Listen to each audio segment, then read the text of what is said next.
All right, folks, what is going on? Ordinary Income back from my hiatus. Maybe. I don't know. I'm still trying to figure that out, how many videos I'm going to be doing now. But needless to say, I am making another one today. I know it's been probably a couple months now since my most recent video.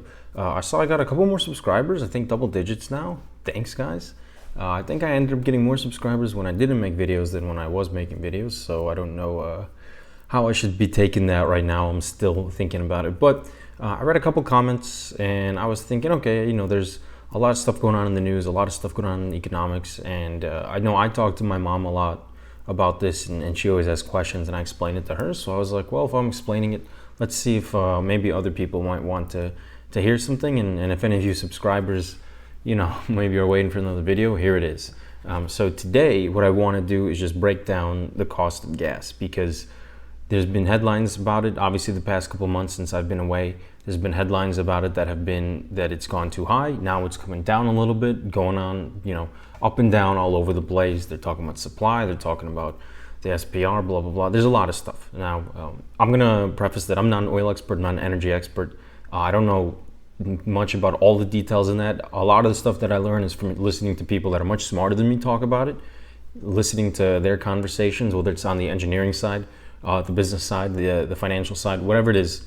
I try and pick up as much knowledge, because that's a part that is a huge cost in my life is gas and energy, regardless. So and gas is energy, actually. How about that? But energy costs are huge.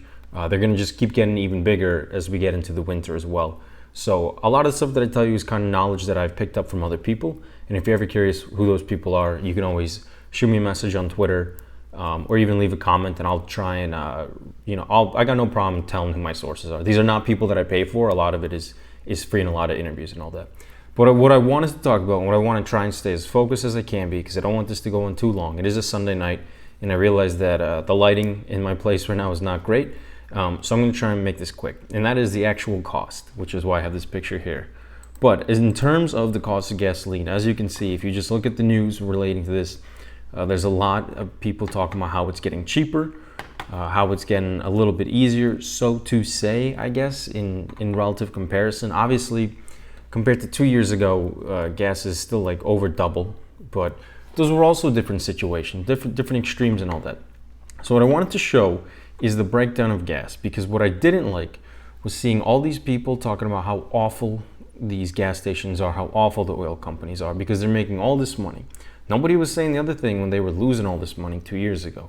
But they were making, now they're really hitting them hard. And the part that really pissed me off was when people are talking about Exxon, how they're making so much money, without realizing that like Apple and Microsoft are making even more money. And obviously, like, we need gasoline to run our lives and all that, but for the most part, we also need technology, and so no one's getting pissed off at the technology providers that their services and their products are so expensive in an age where you pretty much need them to make any money.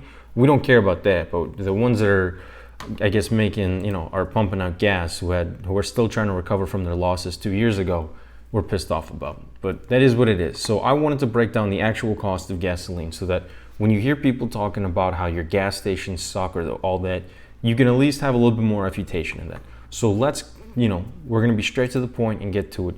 The actual cost. This is from 2018. The percentage-wise is still very similar right now. I wasn't able to find a great one online. On Twitter, you can find some. I wasn't able to locate it on Twitter on incognito mode here. It was definitely a hell of a lot more complicated, but the idea is still the same. And, to summarize it, when you look at the actual cost, and this is per an average cost of a gallon, and this was in California, September 24, 2018. Let's get that clear. It was $3.53.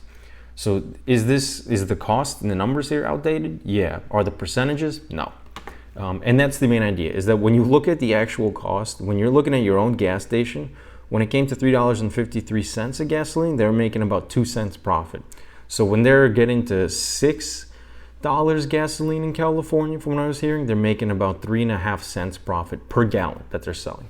The rest of the money is having to be paid a lot in crude oil cost, a lot in refinery, and then you got taxes up the wazoo. Especially in California, I think the taxes are higher, but I live in Illinois and the gas taxes here are pretty bad too.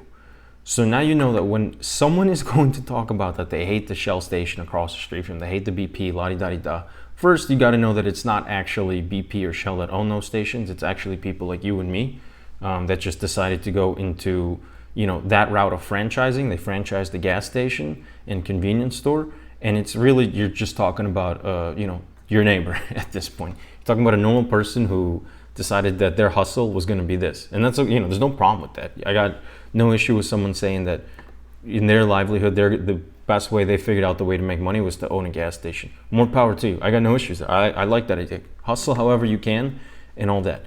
Just know that when you're criticizing them, they're having a hell of a lot of cost to pay, and a lot of that cost isn't their, you know, I don't want to say their fault, but it's not really up to them. These are all costs that are fixed on their behalf, and that they have to pay the crude oil cost, they have to pay the refinery cost, they have to pay their taxes, and they're only getting about 2 cents per 353, so 3.5 cents when it's at 6. You know, when it was at $5 here in Illinois, I guess they're getting around 3 cents to 0.031 cents. So the people at your station aren't, they're not making a killing per gallon. They just have to pay so much. Where is this crude oil cost coming from? You can actually track it, if I can pull it up, on, you know, any platform that has financial data. It's the crude oil futures, CL1 exclamation mark here, or C, you know, /CL on like Thinkorswim, which is TD Ameritrade or Interactive Brokers. But it's a futures contract pretty much. But they're having to pay the cost of that. And this is a pretty complicated idea. It really has nothing to do with at the gas station level. It's all financials. It has to do a lot with contracts of oil, when oil is being shipped, how much are you paying for, and all that. And it's complicated to say. But when it comes to your gas station, this is not a cost that they can really work on. They can, if they wanted to, have someone in their family or whomever like set up an account on Thinkorswim and strictly trade oil futures as their own personal hedge, I'd say, but it's not going to impact their own station. And so that's just something I wanted to point out in this video to make it real quick, make it real direct, that these costs are coming from other people. Why I bring that up is that there's a lot of taxes coming from the state and federal level. And so when they're criticizing gas stations, I'm not talking about gas companies right now, and I think I would still be defending gas and oil companies though, but on gas stations alone, when they're criticizing that cost at the pump, the stations themselves, one, I don't think they realize that they're criticizing, they're not criticizing the actual company, they're just criticizing the person who owns it and decided to franchise it. And two, I don't think they realize that a lot of the portion, or a good chunk of the portion of the criticism they're making is directed back to them based on the amount of taxes that these franchises and these stations have to pay. So that's the idea. I wish I could find a better chart, but I tried to kind of do this a little quicker. I didn't put too much time into finding and locating it and trying to go through all those hurdles. But that's the main idea, is that there's so much of these costs aren't up to them. Their profit margins are not even, I think, 1%. It's even lower than that. And so keep an eye on that. There's a lot of misinformation about oil. I'm going to see how many videos I'm going to be churning out weekly and monthly now. And I don't want to strictly become an oil person because I'm not. It's not an area that I've specialized in. Like I said, all the education I have, all the knowledge I have is from smarter people doing interviews and a lot of free resources. And so I don't want to make it strictly about this. I think there's a lot of other economic topics. Obviously, interest rates is coming up pretty big. The market itself, how it's reacting, how people are doing precious metals, bonds, all that stuff, the housing market. I know there's a lot of topics to cover. It's kind of tough, especially things kind of got, you know, I just decided to prioritize different things. I think I always tell you guys, like, what does it mean for you? So in this case, what does it mean for you when you're at the pump? It means that when you're pumping gasoline, realize that a lot of that cost is not going back to the person manning the station. It's going to taxes and costs that they have to pay as well. So don't feel like you're being specifically targeted or scammed when you're at your local Shell station or your local ExxonMobil or anything like that. They're feeling the tightness as well. So give them a little bit of a break. And I don't have anybody working in my family who works in gas and all that, but I just feel like there's been a lot of bullying, and I personally don't like that. So realize that where the price is going to go, that's a whole different video that has a lot to do with the politics and all that. And I can talk about that. I just can't talk about it right now because I haven't done the research on it. But what it all means for you is that, listen, understand how much of that price is coming back to the person at the station, understand that there's a lot of money being paid to taxes. If you really wanted to do something about it and you're pissed off, maybe call your own local representative and tell them like, hey, like, why are you guys taking so much of the tax that's causing the price to still go up higher? That's an idea. When it comes to having, I always kind of try and bring up ideas of how you guys can prepare to make more money, which is why I was on a hiatus as well, was that, as you can tell by a couple of these tabs here, I've been studying for a couple technology certifications, trying to get a couple things done. So that's the reason why I wasn't making videos, is I just prioritized more things at work, realized there's a lot of opportunity there, and it's been hard to balance. So whoever's watching this, I appreciate you coming back after couple of months I didn't do anything. No promises on what the future schedule looks like, but my advice is still the same.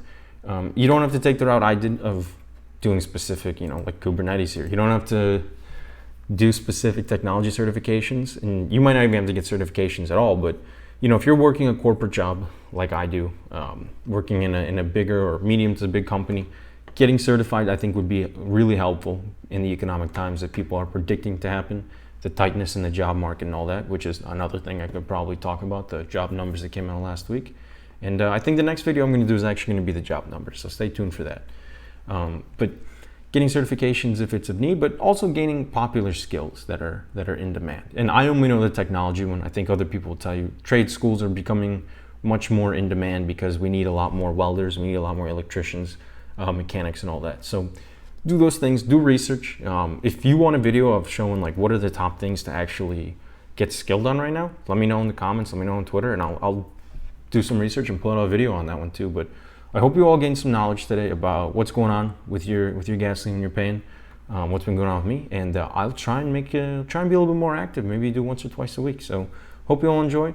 Let me know any feedback, any criticism you have, and I'll catch all you guys on the flip side.